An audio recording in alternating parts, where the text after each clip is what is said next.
our lowest point, and we end on a high.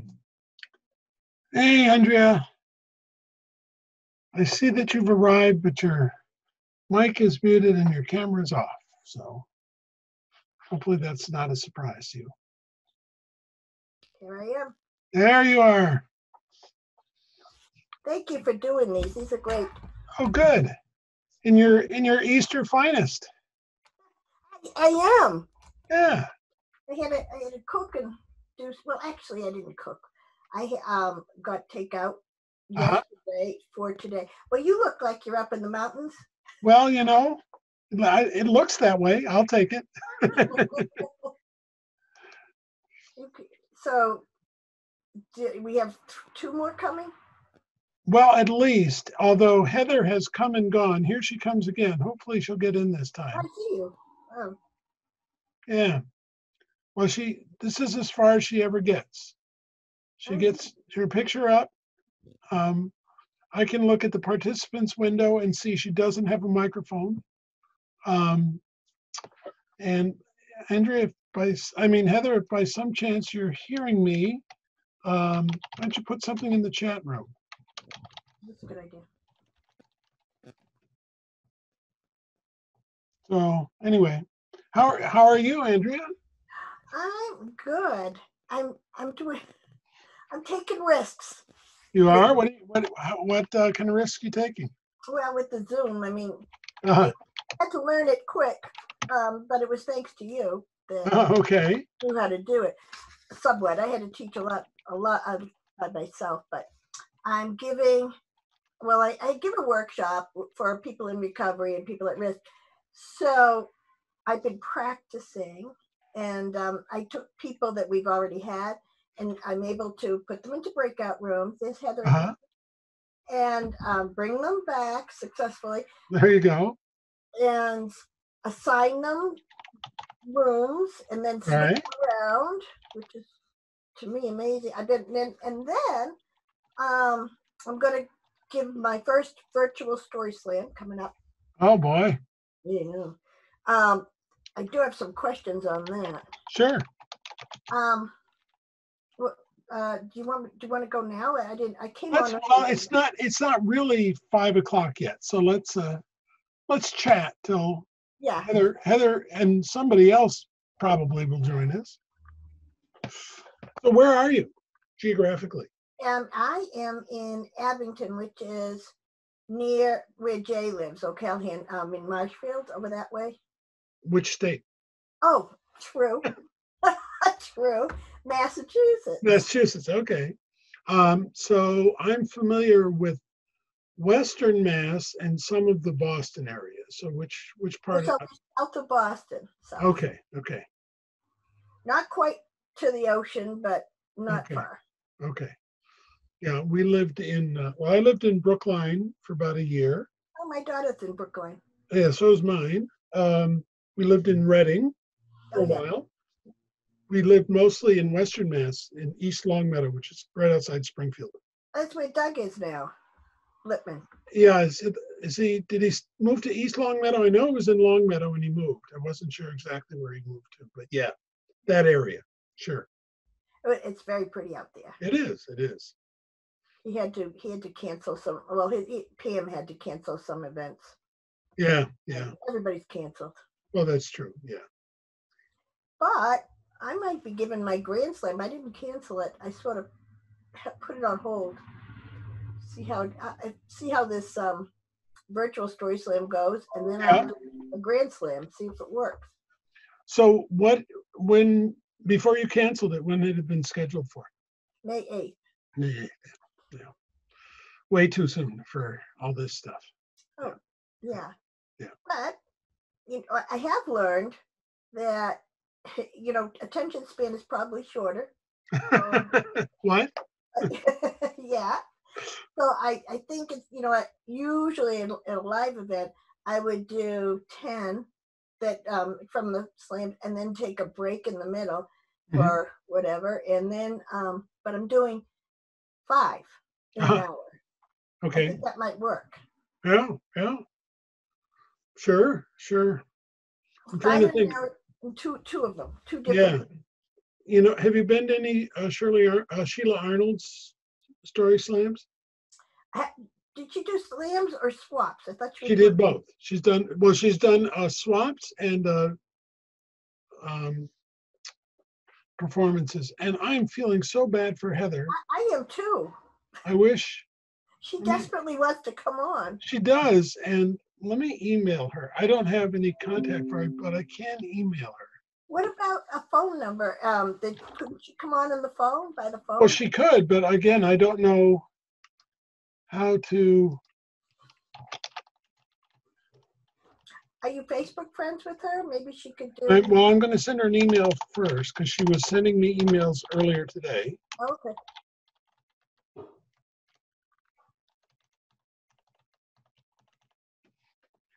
Okay, so that goes. Now let me check Facebook. I have Heather Forrest. Yes. Okay, I've got her there. Let me try messaging her.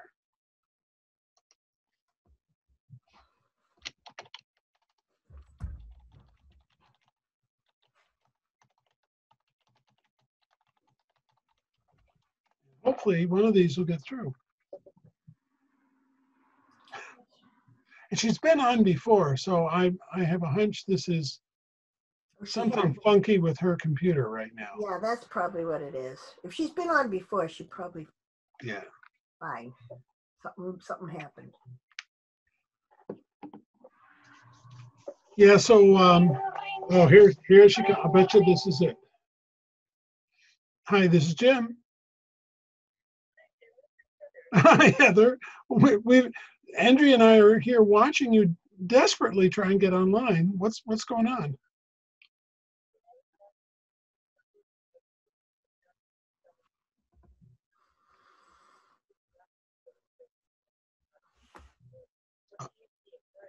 I only see that you've got, I get your picture and I get your video camera with a slash through it, which means it knows you have a camera, but it's not on. I don't see anything for a microphone, and I would expect that to be on. So, yeah. Okay, so, well, I would suggest that if it's feasible that you actually reboot your computer, because these are things that I don't normally see, and it tells me that there might something. So give that a try and go back to the link I sent you, and we'll be here. Okay, good luck. Call me if it doesn't work. Now you got my number. Okay, bye-bye. That's good. All right. At least she's not out in hinterland. No, she, let me just save this number so I don't. I have this wonderful plan called Google Fi. And what it does is when a number comes in that doesn't recognize, it allows me to screen it.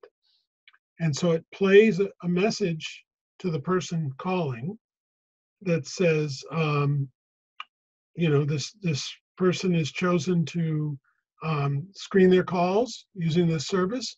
Speak now, and they'll see a transcript of what you're saying, and I can read. So it's pretty cool. Okay, there's Mary. Hello, Mary. You're muted right now.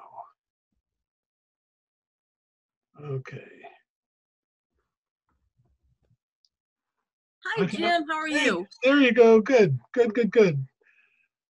got Mary and Andrea, and we've had one person trying desperately to get on. I think she's had to reboot her computer, so hopefully she'll be on soon. How are you doing, Mary? I'm okay, thanks. How are you? Yeah, you know, all things considered, not too bad.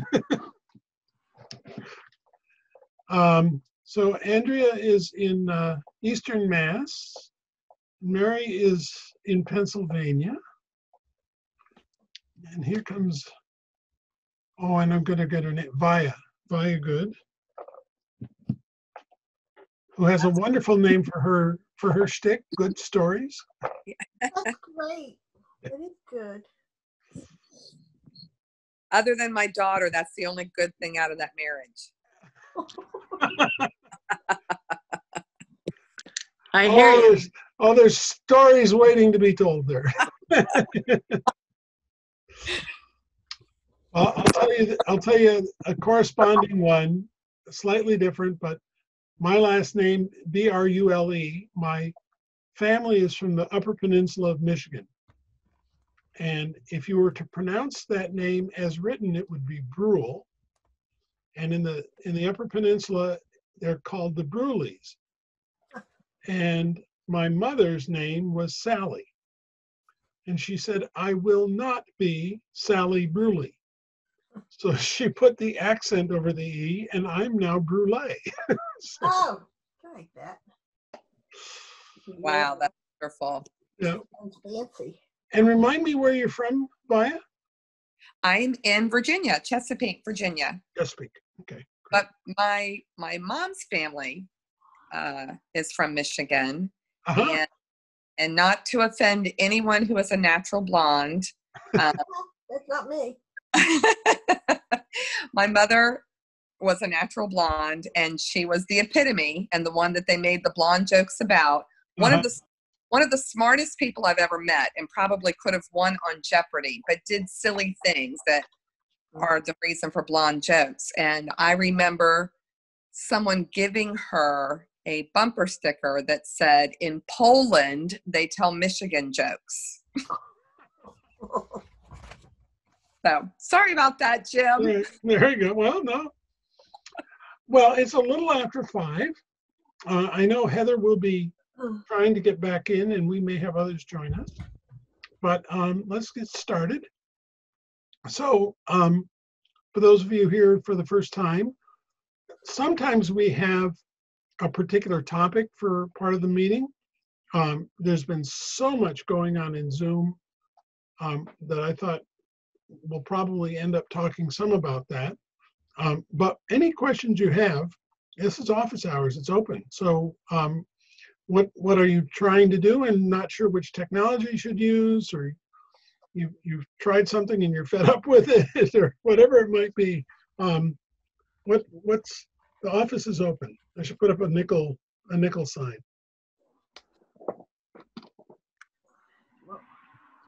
Go ahead, yeah. Okay, so I have a couple of questions.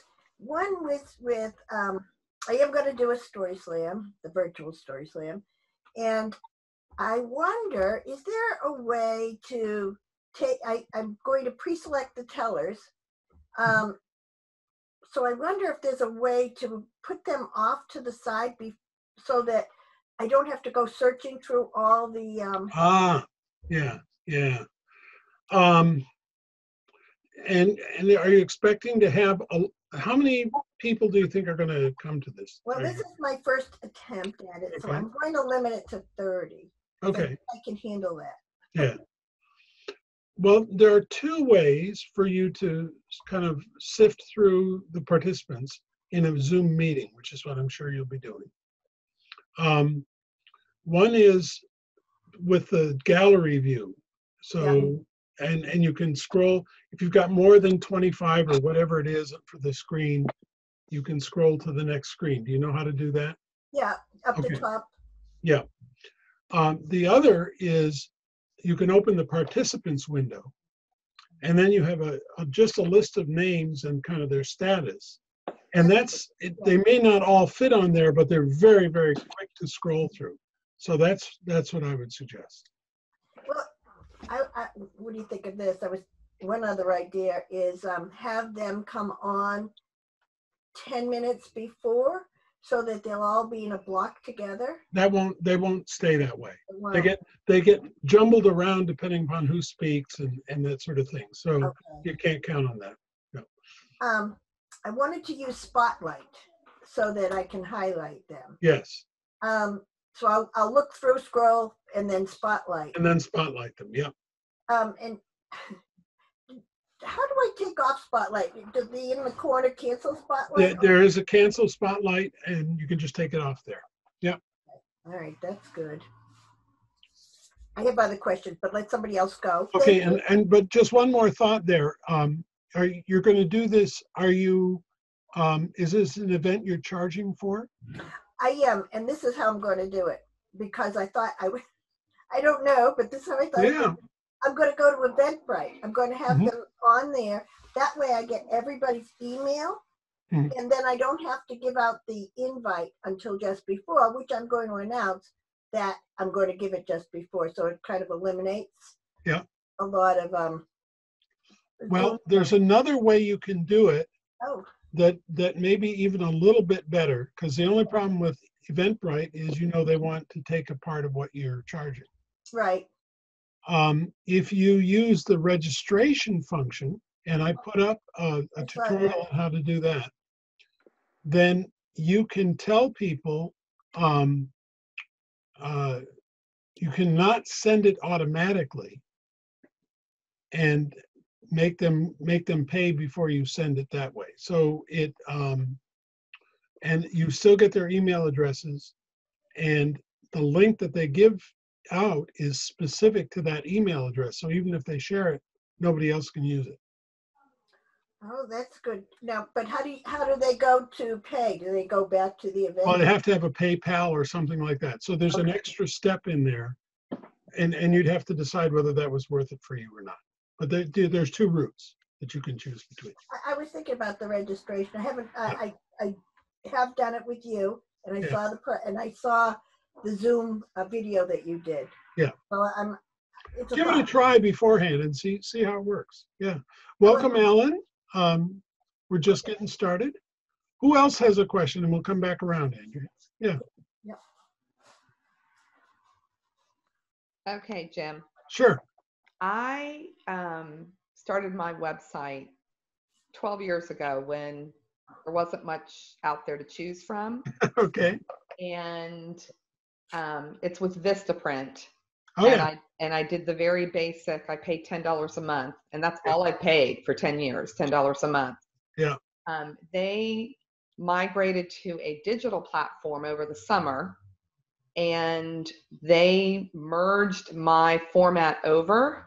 Mm-hmm. But now I can't seem to make any changes to it, and oh boy, yeah. I don't like the look of it, and it's not user friendly anymore, and I'm not smart enough. So I'm ready to just start completely over. I don't get enough traffic through a website anyways for it to matter to me if I lose contact with the 3 people a year that go through my website. Sure. I mean, they're either emailing me or I'm getting it through Facebook or some other means. So I just have a website to lend credibility. That's really the only reason for me to have a website. Sure. Nobody contacts me through it. Like I said, literally 3 people a year maybe will go through my contact. But I do feel like I need to have one. So do you have a recommendation for someone who wants to not spend the money that I would need to spend to have a really super duper one, but still have a presence? Yeah. And not WordPress. I've already tried WordPress and I'm not smart enough. Okay. I'm really not. I'm glad you made it in, Heather. How often do you expect you will update it? I update it. I mean, just adding pictures or links to a video or something, maybe once a month, if that. It's more a matter of I want something that doesn't look. Vistaprint is old and it looks old. Oh yes, it looks outdated, and there's nothing I can do to make it look current. So if I'm going to make a change, I want to do something that's, obviously more contemporary and looks a little bit more professional. Yeah.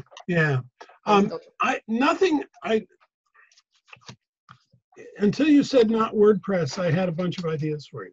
Sorry. What about Square? Well, yeah, I was just thinking of Square, and I'm just looking them up right now, and that's the least expensive is $12 a month. Okay, and you said Square? Is that the same Squarespace? It's actually called Squarespace. Okay, so it's not the same people with the credit card thing. It is. Oh. It is, I think. Okay. Isn't it? I don't know. Because I use Square, which originally was Square Up, And now I Yeah. think it's just called Square. Yeah, So I I do think, use It's a that web to take credit design cards. tool.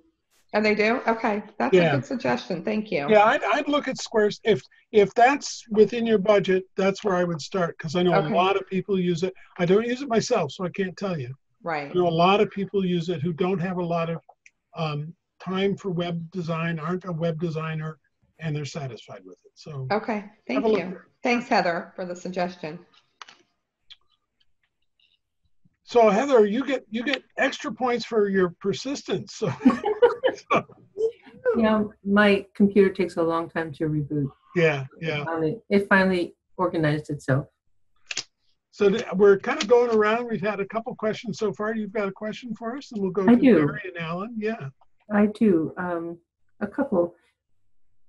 I wondered if the new effort to make this secure, requiring registration, requires that for every kind of meeting, even the instant meeting? No, it does not. And Okay, it's entirely up to you whether you require it. okay. And if you do have a registration, does everybody have the same password? Well, everybody gets a unique link. So the password will be the same.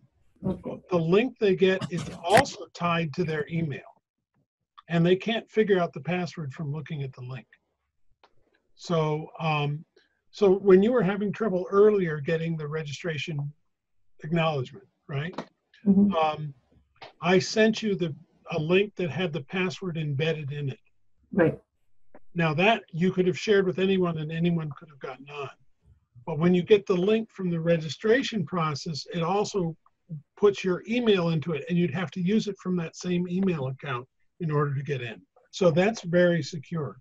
So we tried to set up a Zoom Seder and it took a half an hour to get my kids to the table because we never did it with registration, so that Sure. we tried it. My son said, "Well, where's the password?" Yeah. And nobody could find the password. No, that when you do a registration, when you use that process, the participant never has to enter a password. There is a password protecting it, but no one ever sees that. So go ahead. So once they get the link, then they're in. They don't need to. That's all they need. That's all they need. Now Well, I was asking for it. Well, so I don't know how you would be asked for it. That's why I sent it to you anyway. I don't know. It shouldn't have worked that way.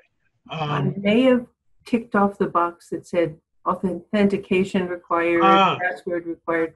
Yes. So to be completely secure, you'd have to do all of those things. Well, actually, so let's answer that bigger question for a minute, because if there are a couple things you can do now that we've had a week of this new system, and I'm starting to sort it out. A couple things will give you, I think, all the security you need. The first one is the waiting room. And if you do the waiting room, nobody can come in and just barge their way in. You have to let them in. Now, that's not 100% secure, but it's pretty close, especially if what you're doing is a meeting with known people, right? So if it was family or something like that, that would be all the security you need. And then there's a new feature, I think it was always buried somewhere, but it's very easy to get to now, where you can shut the meeting, you can lock the meeting. It's by the little security. It's under the security shield, and you can lock the meeting, and from that point forward, no one can get in. So again, for a small meeting where you know who's coming, and once they've all arrived, you can lock it, and then you're perfectly secure. So that's one strategy. The other is the registration strategy, which, if it's working, is even more secure because nobody can get in if they don't, if they haven't registered. And you would presumably only be sending that to, again, I'm talking about the small meetings. You'd be only sending that to people that you knew. Now, that's a different question when it comes to a bigger meeting, like a you're inviting a performance or something like that. The waiting room is useful, but it's not going to give you nearly as much security. You probably should do it anyway, but because people will be coming that you don't know, it's harder to screen them out of the waiting room. So that's where the registration page really is the thing that has the most, and you can see who's registering, and you don't have to let them in. You can also use in conjunction with the waiting room. The only problem I have with the registration page is unless you make a template for it, it's really a pain to go and make a meeting that requires registration. You have to go through several steps that it should be right on your first options. It's not there. You have to do a number of steps unless you make a template that requires a registration. So I have another question relative to registration. Okay. Yeah, go ahead. If you are having registration for an event, like a performance event, Mhm. and you have storytellers coming to it and the general public coming to it, is there a different registration for the panelists and a different registration for the attendees? Not in the meeting product. In their webinar product, there is. But the webinar product is extra. So you could think about it. Again, now we're talking about whether you're going to do this for pay or not, okay? Because it changes things. If you were just going to broadcast your event and you wanted to limit it to the presenters, you want to have a separate group for them, then what you would do is either using Facebook Live or YouTube Live, you do the performance that way, and the meeting would only be for the people who are presenting. So you would circulate the YouTube Live link or the Facebook Live link to people who you wanted to go to, and the meeting would only be for the presenters. So you would link the meeting to YouTube or... Yeah, once you've started it, you can start streaming it live either over YouTube or Facebook. And then that platform sees whatever you're doing in your meeting.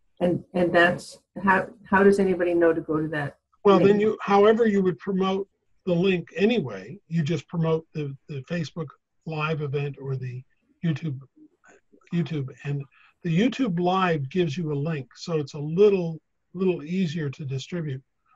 They give you the link when you click it? When you set it up, you set up a YouTube Live thing, and it gives you a link. When scheduling. You have to schedule it. I will say and I've not done a lot of either, but the basic difference between the two is if you think about Facebook, most people go to Facebook to be distracted, right? Yet if you've ever gone to Facebook, you jump around. That's a whole modality of it, so criticism. And you might see, oh, here's somebody who's doing a live event. Maybe I'll take a look at it for a few minutes. Here's somebody who's doing one. And the commitment to stay for a performance is pretty low. With YouTube, people go to YouTube to watch something for an extended period of time. Maybe it's only 15 minutes, maybe it's 2 hours, but that's why they're going there. They're going there to watch something. And so I think my hunch is you get a much better retention if you're using YouTube Live. And it also is a little easier to promote than Facebook Live. But you won't get, again, it depends on why you're doing it. If you're just doing it to build audience and say get noticed by the random people who come by, well, then you want to be on Facebook because that's what you'll get, are random people stopping in to notice you. If you have a Facebook business page, like I do, then you can advertise, and you can boost events, and that's a way of advertising it there. All right, Mary, how about a question? I don't really have any specific questions. Oh, okay. I'm just learning all the technology I can because I'm completely tech ignorant. And this week I had, last week I had to learn Audacity software luckily I have a friend who teaches digital music at SU, and I learned it in a very painful 3-hour session, phone Oh, dear. session. So I am just trying to learn all the tech I can Okay. of all sorts of different varieties. So I'm just here to listen. All right, fair enough. I actually use Audacity, so if you've got some questions about that, I might be able to help you. I'm not a power Cool. user, but I do my podcasts with it and other things. So Neat. yeah. Alan, how about you? Your turn around the wheel. You're muted, Alan. Oh, here's Alan. I watched the registration video you made. You have to create the meeting before you can make a registration. Basically, let me share a screen here for a moment. Can you see my screen, Alan? If you want to just reply in the chat, that's okay. But here's what I'll do.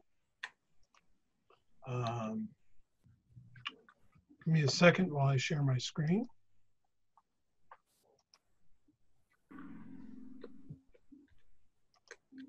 Okay. So, oh, and let me bring chat back up just in case Alan decides to chat. Okay. Okay, great. I see your response, Alan. So this is my meetings window, right? So I get here by going to settings, and all this stuff appears to the left. And normally my settings are here. Here's where I change everything. But let's say I want to schedule a meeting. So I come here and I've got this button to schedule a new meeting. And I will tell you, the only way I've found to do registration for a meeting is to go through this. If you just use the schedule a new meeting on that little landing page that Zoom gives you, you never get to register. So you've got to start here. And so let's say I want to schedule a new meeting. And here we go, all sorts of things here. And here's a place where I can now make the registration required. Okay. Now I could also, I've created some templates, and here's one called registration required. So if I use that one, all sorts of things are already set up. This is for a typical meeting I have that's an hour and a half long. And so some other things are filled in advance for me, including the fact that registration is required. But those are the only ways. And then let's just put something here. Let's save it. Now I've got the registration URL. That's what I'll circulate. And that if I look at that invitation, at what that person gets when they click that link, they get this invitation that says, click on this link to register. When you click on the link to register, you have to give them your name and email at least. And then they get an immediate response that says, here's your link to the meeting. Okay. Now, in that registration section down here, I can edit these settings. And here, what we were talking about before about ticketing, Andrea, Yep. We were talking about ticketing before. Yes. So if I click manually approve, then I'm going to get an email before the person gets the registration link. And that's where I would then insert myself in the process and say, okay, that's $10, whatever it is I'm going to do.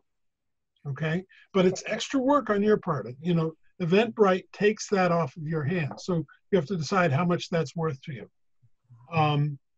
And so if manually approved, then you also want Zoom to send you a meeting to say, hey, you just had somebody register. So you want to get to know that.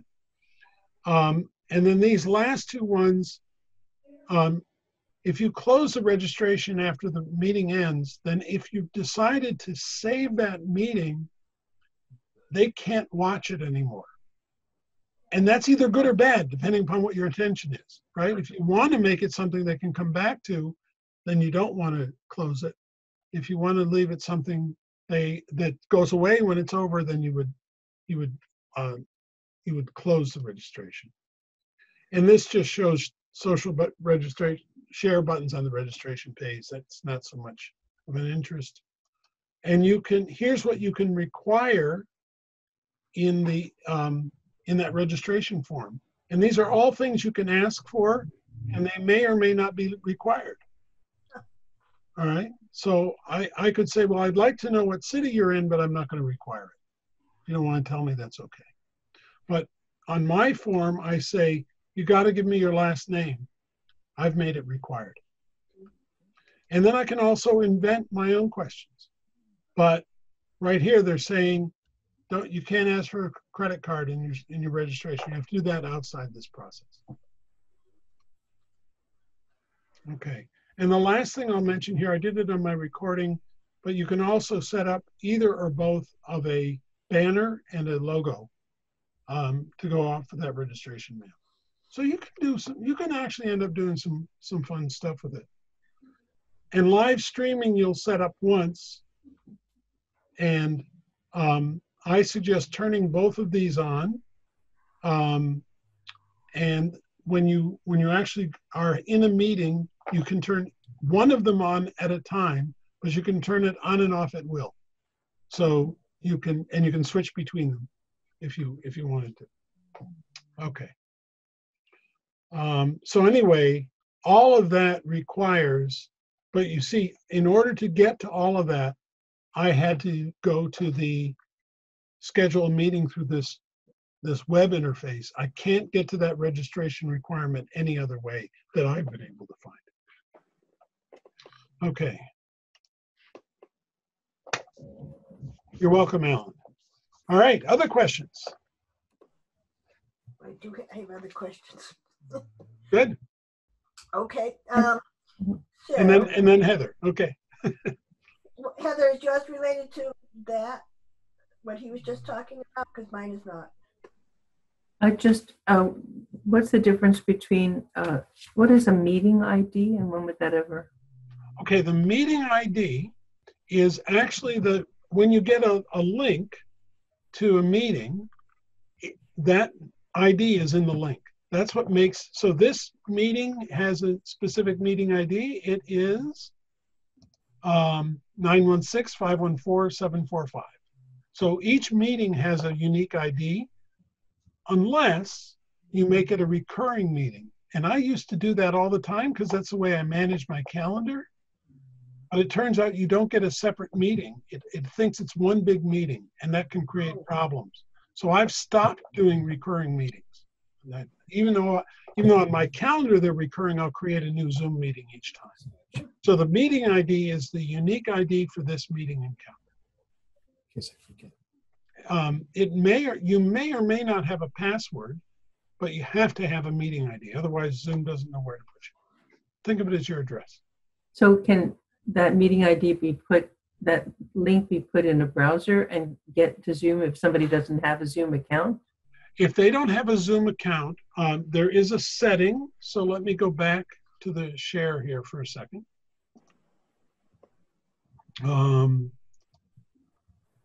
Where did it go? Share screen. There we are. Okay. So in my settings, let me find it.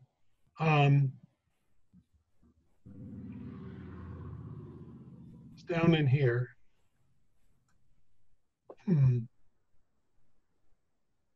It's enable a meeting to join the meeting from the web browser. And I'm not seeing it. Hang on, let me try it again. Go back up. Schedule a meeting.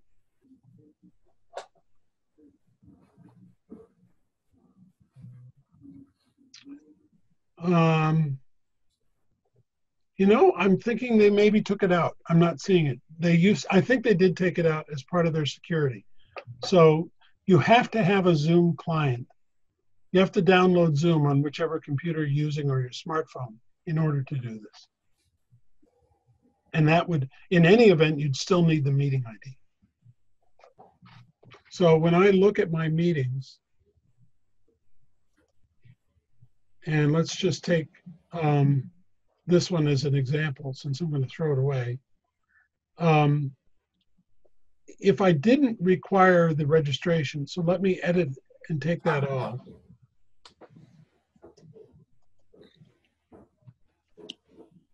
Now, there's my join link right there.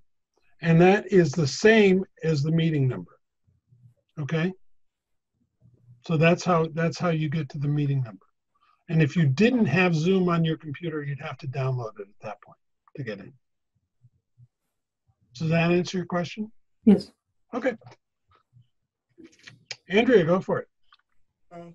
So this is about breakout rooms. I've been giving practice workshops with people that have taken my workshop so they can give me feedback. I did a breakout room better than I did the first time. Now I can assign rooms. Mm-hmm. I can switch them around, but somebody froze and didn't go into the meeting. When I put a sign, her name in the room, but she didn't go. Is that me or is no? That was probably her computer. Oh.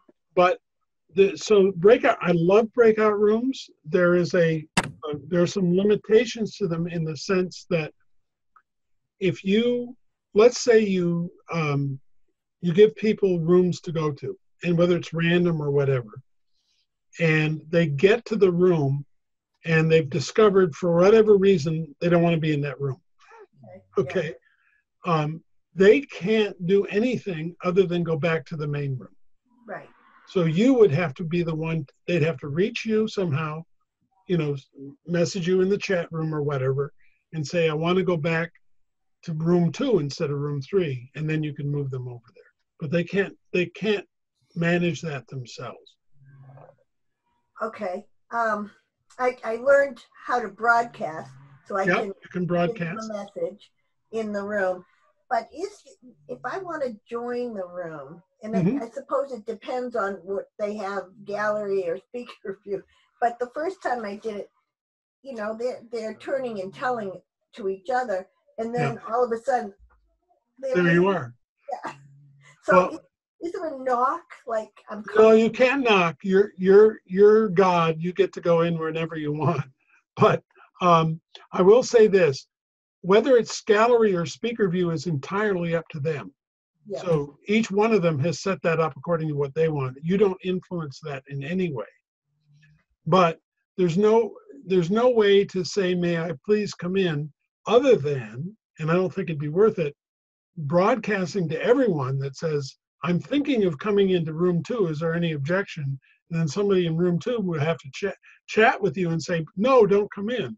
But honestly, I don't think I've ever run a meeting, and I use breakout rooms a lot, where I wouldn't want to, I tell people, either I am going to be dropping in or I'm not. And if they're in my workshop, that's okay. They should expect that. So. Well, they do. But here's the thing. I teach to people in recovery. Okay. And if they're in a deep story, and then you don't want to bother them. I understand. Don't bother them. Okay. But I can do a message and say I'm going to come in to room 2 in a minute and a half. Or you could say to them, when you're ready for me to visit, send me a message. Well, that's a good idea. Yeah. Yeah. That's helpful. Yep. Okay. Thank you. Sure. Where did they do that? Just in the chat room. So one of the challenges of Zoom, as we get into larger meetings, is that you end up as the host having a lot to do. You have to keep your eye on the meeting. You have to have the participant list up, especially if you're using the waiting room. You have to have the chat room open. I mean, there's a lot going on. So whenever possible, like we do for the WVSG meetings, have a co-host who can kind of take on some of that for you, because it's a lot to manage. My worst problem is I'll be using the waiting room and get all excited about what I'm teaching at that moment and notice that there's 3 people waiting in the waiting room, Hear that. Which I did discover, which is what I did with this meeting, by the way, is you can shut off the waiting room at any point you want, and then people come directly in. So just because you've set it up, you can say, okay, I don't need the waiting room anymore. And then whoever comes in, comes in. How do you do that during a meeting? How do you? Under the security icon, under that security shield, it's now an option there. Okay. So under the security shield, I can't share it with you because Zoom doesn't let that happen. But here are the things I can do. I can lock the meeting. Right. I can either turn on or turn off the waiting room, whichever, is the opposite of where it is now. I've shut off the ability now for you to share your screens. I could turn it back on here if I wanted to. Oh, okay. All these things can be turned on and off during the meeting. So I've enabled you to chat. You can rename yourselves. I could shut those off in that security menu. And the last thing I can do, and here's your big, hammer of Thor, is you can remove a participant from the meeting. And depending upon how you've set up your plan, your settings, either they can ask to come back in or they're just gone. Huh. And I will tell you, I leave it that if I eject them, they're gone. Now, the good news about that is if you're going to get a Zoom bomber, they're going to keep trying to get in. So you don't want to have to keep rejecting them, right? So it's good to, once you throw them out, they're out. The bad news is once you throw them out, they're out. And if you hit the wrong person by mistake, they can't get back in. So you have to be judicious with, but I've never thrown anybody out. So I can be careful. Well, yesterday, I have a co-host. I made her a co-host. And there was a person trying to get in like you, Heather. And so she would come in and she'd say, okay. And she removed her. Oh, no. She removed her, and then she couldn't get back in. We found a different email that she had to set up. She got back in. So that answers my question. Okay. Good. What else? Sure. Go ahead, Heather. Are you familiar with Crowdcast? Not terribly, but go for it. Just curious, I saw an advertisement and looked at it. It's another streaming platform. Yeah. That can link up with other things, but it looks like the programs that can utilize it as a broadcast medium like Facebook Live or YouTube Live were some things I'd never heard of: Wirecast, Ecom Live, OBS, and XSplit. Yeah, and I don't know those. So again, think about what you want to do and why you're doing it, right? The only reasons I've seen so far for storytellers to think about, to look at the platforms out there is to, what are we trying to do? We're trying to reach these are all performance issues, right? I'm having a performance, and maybe I've got a bunch of performers, but it's a performance. Do I want to reach a large number of people? How do I want them to pay for it, if at all? What kind of security do I want to have over people coming to the performance? And what's the quality of the audio and video that I'm trying to deliver? All right.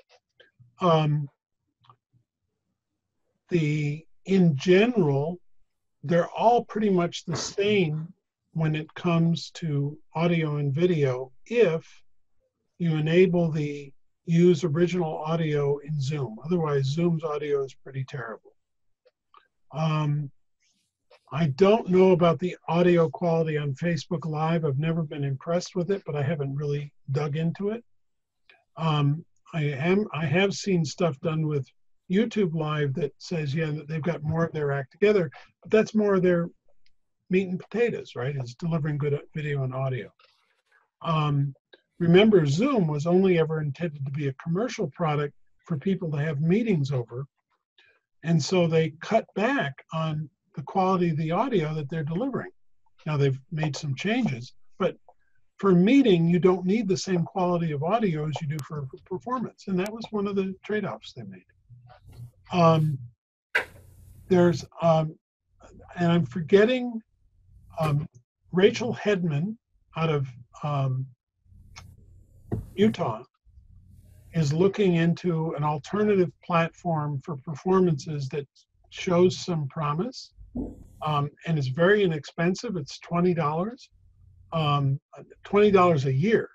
So it's very inexpensive. And so she's going, she's the guinea pig for that. And I'll let you know how that turns out. She and I are talking a lot. But they've got a performance coming up and they're going to give it a shot and see how it goes. So that might be, and that would be a way of streaming to Facebook Live or YouTube, again, just with better audio video quality. So that's the only reason you would go to another platform, is to improve the quality there. What is the name of that one? Let me check, I'll tell you. It's not one I was familiar with. There are so many out there. It's just, let's see. If I don't find it very quickly, oops, I'll send it out as part of my notes.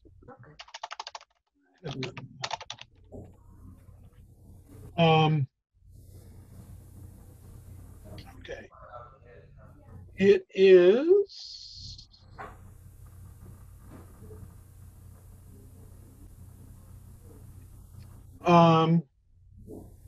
Manycam.com is one, and that is $30 a year for 4 video feeds or cameras into one device. So that's pretty inexpensive. And I'll find out, but that was, I know there was another one and I'm not seeing it in our notes. So I'll find it for you. Other questions? Vaya, oh, go ahead, Andrea. Vaya, have you got one? Let Vaya go. No, okay, go ahead, Andrea. Okay. So in the slam that I'm going to give, and I want to do an audience choice. So I was thinking I would do a poll, and what I would say is vote for your favorite story, and then have everyone's name listed, that there are only going to be 5. Sure. And then I will see right away which person. Do I have, I've done polls, but I don't feel like I have a lot of control when they come up. I would like it at the end, you know, so that everybody has had a turn to tell. Oh, you know, you could add your question. So I haven't turned on polls. So let's do this right now. I'm going to add a question now. So favorite storyteller. And answer 1 is Jim, and answer 2 is Heather. And answer 3 is Andrea. So I'm just creating that now as we speak. Where did you create it? I went to poll. Okay, so I went to poll, which is across the bottom of my screen. It's an option. I've created it now. You still can't see it. So that tells me you can create it in advance. And now I'm going to launch it. And now you can see, you should be able to see the poll. Is that right? Yeah. But well, you launched it, so you had some control over it. And Heather, when I did this in Jim, I had to turn on the switch, the toggle in setting up meetings. You have to enable it, but you don't have to use it until you're ready. Yeah. So you enable it, and then you turn it on when you want. You launch it when you're ready to conduct your poll. Jim, you are my favorite storyteller today. You've helped me a lot. So poll is something that the host sees. The poll, yeah. Everybody gets. No, I guess you didn't see the results, right? Coming in. Everybody saw the poll, though, right? Everybody saw the poll, but you didn't see the answers.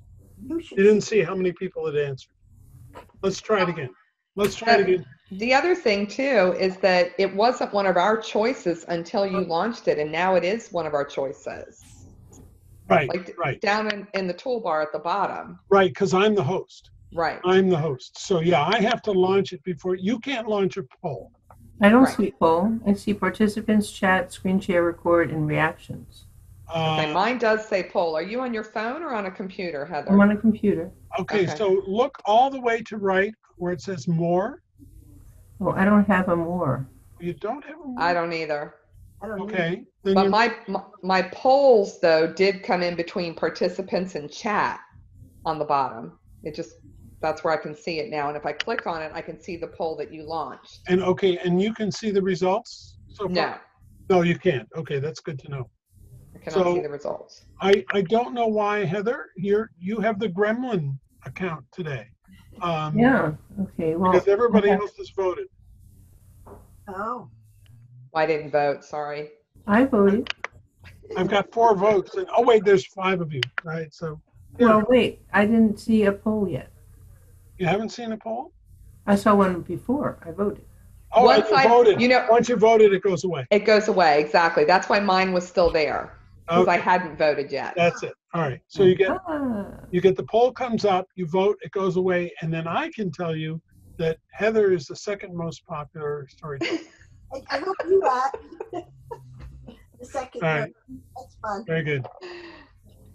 And Heather, and everybody, I feel this is really a great tool for the sleeves, but also if you're giving a workshop, a sort of take the temperature type of thing, or it's something to add as you're going along. Oh, I think maybe I want to check in and see if this is a good exercise, or everybody has a story or something. Oh, you know what? I ended the polling. Now I can share the results. So you should now be seeing results. Yeah, and see, that's going to be perfect for me to do the story sleeve because. And then I can relaunch the polling, which will give me a new set of questions. It'll clear the results, and I can do a new set of questions. So I'll just do this, and oh, it clears everything. I can't change the questions. So very important. Once you've created your poll, that's your poll for that meeting. So. Okay. I know what you're saying, but why is it numbering it then? Why does it say question number 1 is favorite storyteller if you can't put another question? Because I could have created one before and I chose not to. Gotcha. Once it's launched, Once you can't it's launched, change it. I can't change it. Okay. But that makes sense. You could create. So shall we just try one thing together here? I don't think I can. Yeah, no, I can't. There it is. Edit. Oh, so I can edit it. So I can create another poll. So this is second poll. This is so fun. Well, you know, some of this stuff you can't try out when you're just sitting by yourself. Right. Interactive. Okay, see if you like this one.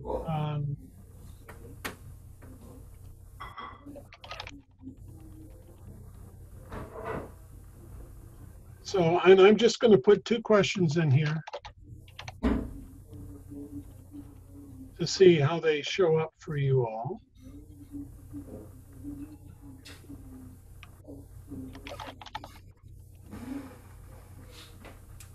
Okay, so now, relaunch polling. Oh, it still hasn't let me, so even though I changed the poll, you're still seeing the same poll. Okay, good to know. But we can change our votes now. You can change your votes, but I changed the questions, and I couldn't give you a new poll. Oh, wait. Oh, I can. Here it is. There's a drop-down menu. Here you go. Ah. Oh, cool. Cool. Well, I can't answer the first question. Oh, wait, yes, I can. It is Sunday. I've lost track. I have too. No, It's actually very easy now. It's just today. That's right. That's right. That's true. as my mother used to say, today is the tomorrow you worried about yesterday. Right. So, Wise woman. I have to turn off the news feed on my phone because it keeps alerting me to like new facts, like coronavirus now CDC says spreads 13 feet and can be carried on shoes. Oh, goodness. Good. Isn't that nice to know? No, it's not. We're all doomed. I think ignorance is bliss right now. Yeah, well, I can see that. Oh, my word. Okay. Anything else? I have a question that you covered probably more than a week or two ago because the link worked. I didn't need a password. I got in without texting people. But is there a way for me to go back and see other things that you have posted? Yes. Okay. So let's see. I do put them in a playlist, but what I will do is make that playlist available. It's public, but I never posted the playlist anywhere. Okay. So I've done that with WBSG today. I'll do that later this evening with this, and that way they're because I record them all, I save them all. Right. And so it should be. Yes. Yeah, I was looking for the Zoom bombing one and I couldn't find it, and how to register and I couldn't find it. Okay, I will.